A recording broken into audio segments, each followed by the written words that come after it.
అయితే ఇక్కడ ముఖ్యంగా మొదటి వరకు కూడా మనం దగ్గు ఉందా, ఒక టీబీ లక్షణాలు అవన్నీ వివరించడం జరిగింది. కానీ ఇప్పుడు ఏంటంటే ఫోకస్ క్యాన్సర్ మీద. క్యాన్సర్ లక్షణాలు ఏంటి, క్యాన్సర్ లక్షణాలు ఇస్తే మనం ఏం చేయాలి అనేది తెలుసుకోవడం చాలా అవసరం. ఎందుకంటే క్యాన్సర్ అనేది సాధారణంగా మొదటి దశలో ఎవరికీ తెలియదు, అర్థం కాదు. ఆ యాంగిల్లో కూడా ఆలోచించారు. నార్మల్గా టెస్ట్ చేస్తారు, మందులు ఇస్తారు, ఈలోపు టైం అయిపోతూ ఉంటుంది. అది క్యాన్సర్ అని మనకి కరెక్ట్గా తెలిసేసరికి అది ఎక్కడో 2వ స్టేజ్లోనే, 3వ స్టేజ్లో లేదా 4వ స్టేజ్లో ఉంటుంది. అంత దూరం వెళ్ళిపోయినప్పుడు మనకి మందులు, కీమోథెరపీ అంటారు, రేడియేషన్ థెరపీ అంటారు. దానివల్ల కొంచెం ఇబ్బంది, శారీరకంగా మానసికంగా కూడా నొప్పులు భరించాల్సిన అవసరం పడుతుంది. సో అలా కాకుండా మనం ముందుగానే గుర్తించగలిగితే అది మంచి విషయమే కదా. క్యాన్సర్ లక్షణాలు ఏంటి అసలు, అలా ఎలాంటి లక్షణాలు ఉంటే మనం క్యాన్సర్ని గుర్తించి వెంటనే ట్రీట్మెంట్ తీసుకోవాలి అనేది తెలిస్తే మనకు మంచిది.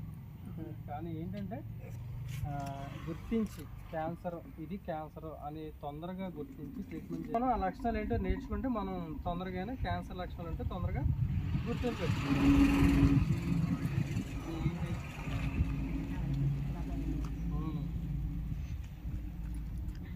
చూడండి, క్యాన్సర్ అంటే శరీరంలో కణాలు, కొన్ని కణాలు అదుపు లేకుండా పెరిగి కణితుల్లాగా ఏర్పడటం. అంటే సాధారణంగా అయితే సాధారణంగా అనుకోండి, మనకి సాధారణంగా ఒకటి లేదా ఏదన్నా దెబ్బ తగిలితే ఆ దెబ్బకి సంబంధించిన ఆ శరీరం భాగం హీల్ అయిపోతూ ఉంటుంది నార్మల్గా. ఇప్పుడు దెబ్బ తగిలితే కొన్ని రోజులకి ఆ చర్మం పైన కణాలు వచ్చి మెల్లమెల్లగా 2 రోజులకో 3 రోజులకో లేదా 4 రోజులకో ఆ చర్మం మళ్ళీ సాధారణ స్థితిలోకి వచ్చేస్తుంది. మనం వాడే మందుల వల్ల, ఆహారం దానివల్ల, పాటించే పద్ధతుల వల్ల. అంతమించి పెరుగుద్దా? పెరగదు, ఇంకంతే. కానీ క్యాన్సర్ కణాలు ఏంటంటే ఒక చోట మొదలయ్యి అవి అలా పెరిగిపోతూనే ఉంటాయి, కంట్రోల్ ఉండదు. అదే క్యాన్సర్ అంటారు. ఇక్కడ సడన్గా లక్షణాలు ఏంటంటే సడన్గా ఉన్నట్టుండి మనిషి విపరీతంగా బరువు తగ్గిపోవటం, పుండు లేదా పూత నయం కాకపోవటం. పుండు ఏదో ఉంది, పూత లేదు, నోట్లోనో శరీరం లోపల ఎక్కడో పుండ్లు ఏర్పడి అవి వెంటనే తగ్గకపోవటం, ఎంత ఏ మందులో ఉన్నా సరే. దగ్గు లేదా గొంతులో మార్పు, విపరీతమైన దగ్గు రావటం, గొంతులో మార్పు రావటం. అప్పటి వరకు ఒక రకంగా ఉన్న మన స్వరం మారుతూ ఉంటుంది, మాట్లాడడానికి కూడా ఇబ్బంది రావడం. అజీర్ణం లేదా మింగటంలో ఇబ్బంది. మింగటప్పుడు మనం ఏదన్నా ఈవెన్ మంచినీళ్ళు మింగినా ఇబ్బంది పడతాం, నోట్లో గుట్టకేసినప్పుడు ఇబ్బంది పడటం. అజీర్ణం అవటం అంటే ఏం తిన్నా సరే అరగదు, వాళ్ళకి వామిటింగ్స్ అయిపోతూ ఉంటాయి, అరగదు, చాలా ఇబ్బంది పడుతూ ఉంటారు. నోట్లో నుంచి కనుక అసాధారణ రక్తస్రావం విచ్చేస్తాం. సో ఎక్కడి నుంచైనా సరే మనకి సాధారణంగా దెబ్బ తగిలితే రక్తం వస్తుంది, లేదా గాయం ఉంటే పోనీ ఆ గాయం దగ్గర నుంచి ఏదైనా రక్తం వస్తుంది. కానీ అసలు ఏ కారణం లేకుండా రక్తం రావటం, అది నోటి నుంచి రావచ్చు, ముక్కు నుంచి రావచ్చు, ఎక్కడి నుంచి అయినా సరే. సాధారణంగా స్త్రీలకి ఏంటి, మంత్లీ వచ్చినప్పుడు ఆ టైంలోనే బ్లీడింగ్ అవ్వాలి. కానీ అది మంత్లీ వచ్చే టైం కాకపోయినా, సందర్భం లేకపోయినా సరే బ్లీడింగ్ అవుతూ ఉంది, ఏమైనా డిశ్చార్జ్ అవుతూ ఉందంటే అది ఈ లక్షణాలన్నీ కూడా క్యాన్సర్ ఏమో అని ఆలోచించాలి మనం. ఆ దృక్కోణంలో ఆలోచించాలి. లేదా రొమ్ము దగ్గర నుంచి ఏదైనా సవాలు రావటం కానీ ఏదైనా సరే. ఇప్పుడు పాలిచ్చే తల్లుడు అనుకోండి, పాలు వస్తూ ఉంటాయి, కానీ పాలిచ్చే తల్లిని కానప్పుడు కూడా ఏమైనా సవాలు అక్కడ నుంచి రొమ్ము దగ్గర నుంచి వస్తున్నాయంటే అది రొమ్ము క్యాన్సర్ ఏమో అని డౌట్ రావాలి. పులిపిరికాయలు లేదా పుట్టుమచ్చలు పెద్దది అవ్వటం. పులిపిరికాయలు ఉంటాయి ఎవరికన్నా చూసారు కదా, అవే అవి ఉన్నట్టుండి పెద్దవి అయిపోవటం, లేదా పుట్టుమచ్చ ఎప్పటిదాకా ఉన్న పుట్టుమచ్చ పెద్దగా అవటం. ఇవన్నీ కూడా క్యాన్సర్ యొక్క లక్షణాలు. ఇది క్యాన్సర్ ఏమో అని డౌట్ రావాలి. అలా అలా మనకు డౌట్ రావాలి. ఆ లక్షణాలు ఎప్పుడు మనకి అనిపించినా సరే అలా డౌట్ రావాలి. వాటికి కారణాలు ఏంటో చూద్దాం. అంటే వయసు పెరిగే కొద్దీ కొన్ని క్యాన్సర్లు రావటం సహజం. సాధారణంగా మహిళల్లో రొమ్ము క్యాన్సర్ రావడానికి, గర్భాశయ ముఖ ద్వారా క్యాన్సర్ రావడానికి అలా ఒక అవకాశం ఉంటుంది. సిగరెట్లు, బీడీలు తాగటం. సిగరెట్లు, బీడీలు ఎవరైనా తాగుతారు. ఇప్పుడు ఉదాహరణకి మన పాఠశాలను చూసుకుంటే అంటే ఆవిడే, కాకపోతే ఆవిడ గురించి చెప్తే ఆవిడ ఫీల్ అవుతారు కాబట్టి మనం చెప్పకూడదు. అంటే తాగుతారు, మరి మనకి ఎగ్జాంపుల్ ఉంది కదా, మందు తాగుతారంటే తాగొచ్చు కొంతమంది, సిగరెట్లు చుట్టా బిడ్డి తాగుతారంటే తాగొచ్చు కొంతమంది. పెద్ద వయసు ఉన్నవాళ్ళు వాళ్ళ చిన్నప్పటి నుంచి ఉన్న దాని ప్రకారం చుట్ట తాగుతూ ఉంటారు. సో చుట్ట, బీడీ, సిగరెట్ ఏదైనా సరే లేదా మందు ఇలా తాగడం వల్ల కూడా క్యాన్సర్ రావడానికి అవకాశం ఉంది. సో ఇలా పైగా మంట ఏంటి లోపల పెట్టి తీసుకొచ్చి ఆ మంట బయటికి కాకుండా లోపల పెట్టి కాలుస్తూ ఉంటారు. సో అలా చేయటం వల్ల కూడా ఇంకా చాలా ఈజీగా క్యాన్సర్, నోటి క్యాన్సర్ రావడానికి అవకాశం ఉంది. పొగాకు లేదా పొగాకు సంబంధిత పదార్థాలు నవ్వటం, గుట్కా, పాన్, కైనీలు, జరదాలు, అవి రకరకాల అవన్నీ నవ్వటం వల్ల కూడా క్యాన్సర్ వస్తుంది. మందు తాగటం. సో మనకి తెలిసినప్పుడు మనం వాళ్ళని అద్దుకొని కొంచెం బాబు జాగ్రత్తలు తీసుకొని మనం చెప్పాలి. అవి ఎందుకు తినకూడదు, తింటే ఏమవుద్దని కొంచెం మనకు చెప్పాలి.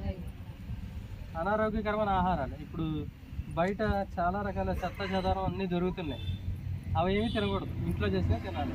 అవి ఏమి అంటే ఇష్టం వచ్చినట్టు బిర్యానీలు తింటూ ఉంటారు, పానీపూరీలు, పిజ్జాలు, బర్గర్, అసలు మన నోటికి తిరిగిన పేర్లన్నీ దొరుకుతాయి వాళ్ళకి బయట తింటారు.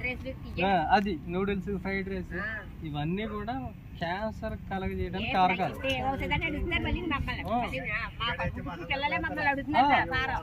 ఇంటి దగ్గర మసాలా తక్కువ వేస్తే మంచి మసాలా వేసి వండి పెట్టడం ఇంటి దగ్గర.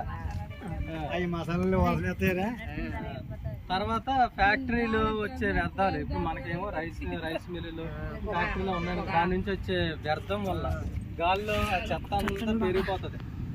తర్వాత పొగ వస్తూ ఉంటుంది. ఆ పొగ మనం గాల్లో పీల్చుతున్నప్పుడు కూడా ఊపిరితిత్తులు ప్రమాదం అయ్యే అవకాశం ఉంటుంది. దాని ద్వారా కూడా ఊపిరితిత్తులు క్యాన్సర్ రావచ్చు. సో ఇవన్నీ కూడా కారణాలు ఏమీ కాకపోయినప్పుడు కూడా, అంటే మంచిగానే వాళ్ళు మంచి ఆహారం తింటున్నారు, బయట ఫుడ్ ఏం తినట్లేదు, మందు తాగట్లేదు, సిగరెట్లు తాగట్లేదు, అయినా సరే క్యాన్సర్ రావడానికి అవకాశం ఉంది. ఎప్పుడు ఒకవేళ మన పూర్వీకులకి, మన కుటుంబీకులకి, మన తల్లిదండ్రులకు, వాళ్ళ తల్లిదండ్రులకి ఎవరికైనా ఉండుంటే మనకు కూడా క్యాన్సర్ రావడానికి అవకాశం ఉంది. ఓకేనా, చూసారా?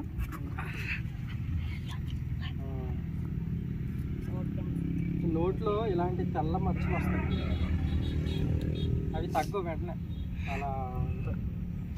నెక్స్ట్ రొమ్ము క్యాన్సర్. రొమ్ము క్యాన్సర్ అంటే చాలా పెద్ద సబ్జెక్ట్. అది ఇంకా లక్షణాలు ఉంటాయి. రొమ్ము నుంచి ఏమైనా స్రవాలు రావటం, రొమ్ము ఆకారం మారిపోవటం, ఒకవైపు పెద్దదిగా మారిపోవటం, ఎర్రగా మారిపోవటం, కణితుల్లాగా అనిపించటం.